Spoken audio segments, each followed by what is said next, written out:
बाबा जी की प्यारी साथ संगत जी, राधा स्वामी जी। प्यारी साथ संगत जी, जैसा कि अक्सर देखा जाता है कि जब हमें नाम की बख्शीश हो जाती है, एक पूर्ण संत महात्मा की शरण हमें मिल जाती है और उसके बाद हम अभ्यास करना शुरू करते हैं, भजन सिमरन करना शुरू करते हैं। और जैसे जैसे हम इस मार्ग पर चलते हैं तो हमें बहुत से अनुभव होते हैं, जैसे कि कुछ सत्संगियों की भजन सिमरन करते समय चीखें निकल जाती है, कोई रोने लग जाता है, कोई जोर जोर से चिल्लाने लग जाता है। तो ऐसे बहुत सारे अनुभव होते हैं जो नाम की कमाई वाले अभ्यासियों को होते हैं, जो कि बहुत ही कीमती अनुभव होते हैं, जिनके पीछे बहुत सारे कारण होते हैं। तो साथ संगत जी, आज के इस साखी में इन अनुभवों के पीछे क्या कारण होते हैं, इसके बारे में जो एक कमाई वाली सत्संगी बीबी ने संगत को बताया, वो हम आपसे साझा करते हैं। प्यारी साथ संगत जी, माता जी बताती हैं कि मुझे 32 वर्ष की आयु में नाम की बख्शीश हुई। तब मुझे इतना ज्ञान नहीं था, मैंने केवल थोड़े से ही सत्संग सुने थे, ज्यादा मुझे ज्ञान नहीं था। जो नाम के समय बताया जाता है कि आपको इतने समय तक भजन सिमरन करना है, इतने समय तक बैठना है, कुल मालिक की बंदगी करनी है, जैसा उन्होंने बताया था वैसे ही मैं करती थी। पहले पहले थोड़ी मुश्किल होती है, नहीं बैठा जाता, पूरा समय नहीं दिया जाता। हर एक सत्संगी के साथ उस समय ये मुश्किल होती है कि वो भजन सिमरन को पूरा समय नहीं दे पाता।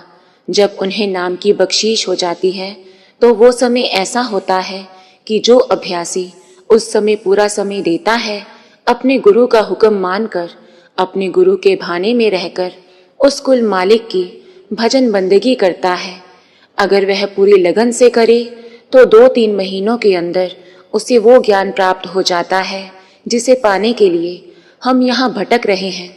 उसके अंदर प्रकाश हो जाता है, उसका पूरा शरीर नूर से भर जाता है, माया का पर्दा हट जाता है और अंदर का पर्दा खुल जाता है। और उस समय कुल मालिक की इतनी कृपा अभ्यासी पर होती है कि अगर गुरु के हुक्म के अनुसार नाम लेने के बाद वो लगातार भजन सिमरन करे और रोजाना उस कुल मालिक की याद में बैठे, बिना नागा बैठे और पूरा समय दे, तो उसकी बात 2 से 3 महीनों के अंदर बन सकती है। क्योंकि उस समय उस कुल मालिक की, उस सतगुरु की, जो कुल मालिक का रूप है, उनकी दृष्टि हम पर पड़ी होती है, उसका प्रभाव हम पर रहता है। क्योंकि जब हम नाम लेते हैं तब सतगुरु हमारे पिछले कर्मों को काट देते हैं, हमारे ऊपर जितनी भी बुराइयां होती हैं वो उसी समय खाक हो जाती हैं। उस दिन हम एकदम से पवित्र हो जाते हैं, मालिक के प्यारे हो जाते हैं। जितने भी दाग हम पर लगे होते हैं वो सब धुल जाते हैं। जब हमें एक पूर्ण संत सतगुरु द्वारा नाम की बख्शीश होती है, जब उनकी एक रहम की नज़र हम पर पड़ती है, हम बिल्कुल साफ हो जाते हैं। वो इसलिए होता है क्योंकि सतगुरु जिसे भी नामदान की बख्शीश करते हैं, पहले उसके जो पिछले कर्म होते हैं उसको काटते हैं, उसको एकदम से नया कर देते हैं। क्योंकि साथ संगत जी, नाम की दौलत बहुत ही अनमोल है, वो ऐसे दी नहीं जा सकती। अगर बर्तन साफ हो तो ही उसमें डाली जा सकती है। जैसा कि अक्सर फरमाया जाता है कि गंदे बर्तन में अगर हम कोई पवित्र चीज उसमें डालेंगे तो वो भी अपवित्र हो जाएगी। ये तो फिर नाम की दौलत है, वो दौलत जिसका कोई मोल नहीं। ये वो दौलत है जिसे पाने के लिए पहले हमें पवित्र होना पड़ता है।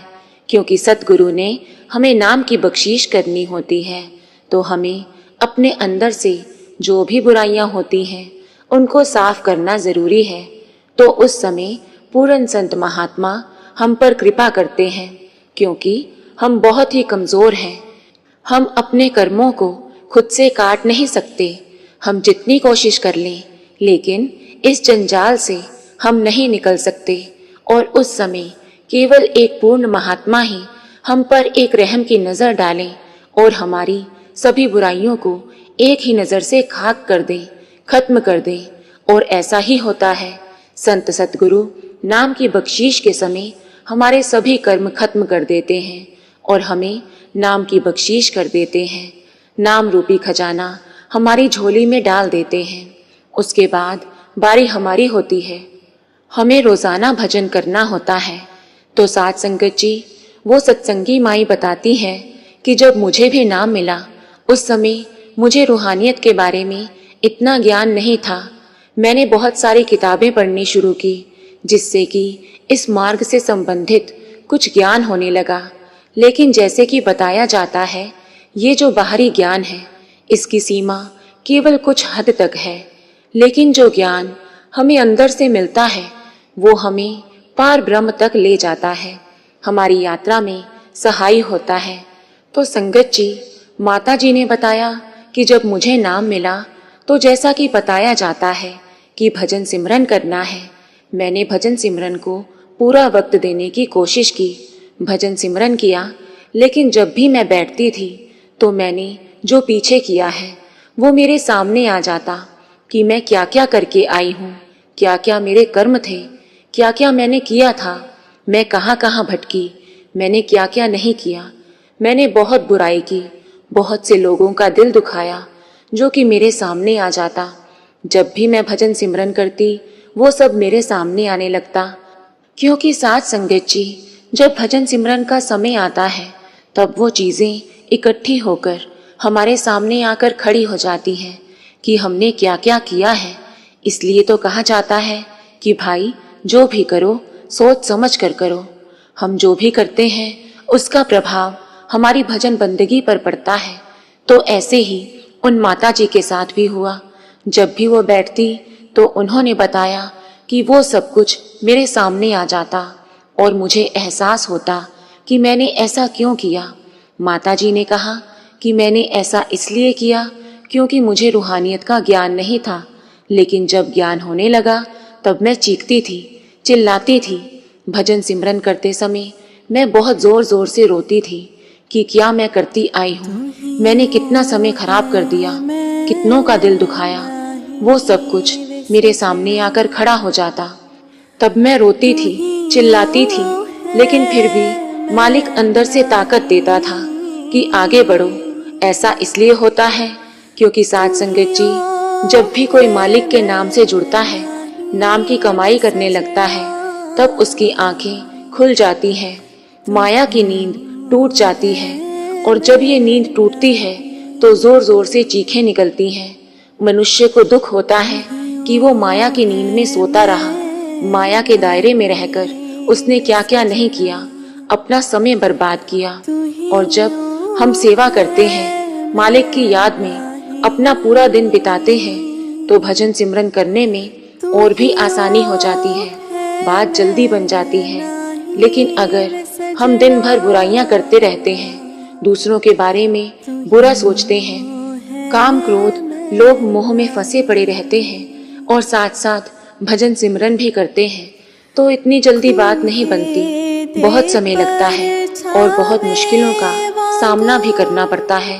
हमारा ध्यान नहीं लगता क्योंकि हम जो भी खाते पीते हैं, जो भी करते हैं, उसका प्रभाव हमारी भजन बंदगी पर पड़ता है। इसलिए तो कहा जाता है कि भाई सोच समझ कर खाओ। मालिक ने हमें विवेक की ताकत दी है। तो इसलिए माता जी ने बताया कि मैंने बहुत पाप किए हुए थे, मैंने मांस भी खाया हुआ था, मैंने बहुत से लोगों का दिल भी दुखाया था, जो कि मेरे सामने आ जाता था, जिसके कारण मेरी चीखें निकलती थी, मैं रोती रहती थी। लेकिन फिर भी मैंने हार नहीं मानी, सतगुरु की कृपा से आगे बढ़ती गई और आज मेरे ऊपर मालिक ने कृपा की है, वो समझ बख्शी है, वो सोच दी है और वो ज्ञान दिया है जिसे पाने के लिए हमारा जन्म होता है। मालिक की कृपा हो गई। मेरा जो भी पिछला हिसाब था, जो भी पिछले कर्म थे, जो मैंने किया था, सब मालिक ने खत्म कर दिया। क्योंकि साथ संगत जी, जब भी हम नाम सिमरन करते हैं, नाम की कमाई पर बैठते हैं, तो हमारे कर्म हमारे सामने आ जाते हैं। और अगर हमारे कर्म अच्छे होंगे, अगर हमने किसी के साथ बुरा नहीं किया, तो मालिक की कृपा से हमारी बात जल्दी बन जाती है। और यदि हमने गलतियां की हैं, पाप किए हैं, तो हमारी चीखें निकलने लग जाती हैं। जब हम भजन सिमरन पर बैठते हैं तो हमारी चीखें निकलती हैं, और जैसे ही हमें नाम धुन सुनाई पड़ती है, हमारे अंदर नाम गूंजने लगता है। तब हमारे सभी कर्म खत्म हो जाते हैं, खाक हो जाते हैं। जैसा कि अक्सर फरमाया जाता है कि एक आग की चिंगारी लकड़ी के ढेर को खाक कर देती है, ऐसे ही नाम की कमाई है जो कि हमारे भारी से भारी, बुरे से बुरे कर्मों को खाक कर देती है। हम स्वच्छ हो जाते हैं, मालिक का रूप बन जाते हैं। तो ये बातें बताकर माता जी ने कहा कि हमें ख्याल रखना चाहिए कि हमें क्या क्या करना है और क्या क्या नहीं करना है। अगर हम इस मार्ग पर चल पड़े हैं तो हमें समझ होनी चाहिए कि हमारे सतगुरु ने हमें कौन कौन सी चीजों से परहेज रखने को कहा है, क्योंकि साध संगत जी वो तो एक पूर्ण संत महात्मा है, उन्हें सब मालूम है। हम उनके आगे सवाल नहीं कर सकते, हमें उनके भाने में रहना है। अगर हम उस कुल मालिक से मिलाप करना चाहते हैं तो हमें अपने सतगुरु के हुक्म की पालना करनी है। हमें उनके आगे किंतु परंतु नहीं करना। अगर हम सवाल करते हैं तो हम यहीं पर भटकते रह जाएंगे, उस कुल मालिक से मिलाप नहीं हो पाएगा। सतगुरु जो भी कहते हैं उनकी हर बात के पीछे कोई ना कोई राज अवश्य होता है। जिस चीज से दूर रहने के लिए वो कहते हैं उसमें कोई ना कोई राज अवश्य होता है, बिना कारण वो कुछ नहीं कहते। इसलिए तो हमें उन चीजों से दूर रहने के लिए कहते हैं जो हमारी भजन बंदगी में बाधा बनती है। क्योंकि साध संगत जी जितनी साधारण हमारी रहनी सहनी होगी, जितना साधारण हमारा खाना पीना होगा, हमारी बात उतनी ही जल्दी बनेगी। इसलिए तो कहा गया है जैसा अन्न वैसा मन। तो हमें भी अपने सतगुरु के हुक्म की पालना करनी है, उनकी बातों को मान कर चलना है, उनके भाने में रहना है और नाम की कमाई करनी है, शब्द की कमाई करनी है। तो प्यारी साध संगत जी, अगर आपको रूहानी साखियां सुनना अच्छा लगता है तो कृपया हमारे चैनल को सब्सक्राइब करें जी। राधा स्वामी जी।